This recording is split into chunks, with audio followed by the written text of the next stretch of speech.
সুন্দর ও গুণে ভরপুর দীপিকা পাড়ুকোন বলিউডের বর্তমান সময়ের সবচেয়ে জনপ্রিয় একজন অভিনেত্রী। তার জন্ম ১৯৮৬ সালের ৫ই জানুয়ারি ডেনমার্কের কোপেনহেগেনে। তার বয়স ১১ মাস হতে দীপিকার পরিবার ডেনমার্ক থেকে ব্যাঙ্গালোরে চলে আসেন। হাই স্কুলে পড়াকালীন সময়ে দীপিকা রাষ্ট্রীয় পর্যায়ে ব্যাডমিন্টন খেলতেন। ১৭ বছর বয়সে দীপিকা প্রথম র্যাম্প শোতে অংশগ্রহণ করেন। ২০০৭ সালে বলিউডে তার প্রথম ছবি ওম শান্তি ওম ব্লকবাস্টার হিট করে এবং এই ছবিতে শ্রেষ্ঠ নারী চরিত্রে ফিল্মফেয়ার পুরস্কার অর্জন করেন। তার উল্লেখযোগ্য ছবির তালিকায় রয়েছে Yeh Jawaani Hai Deewani, Piku, Chennai Express, Happy New Year, Ramleela, Bajirao মাস্তানি।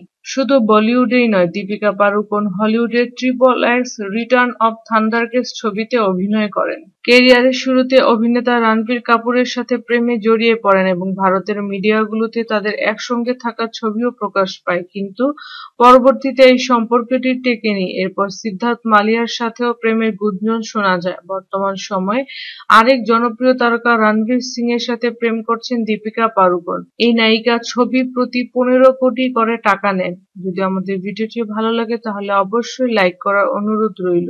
ধন্যবাদ।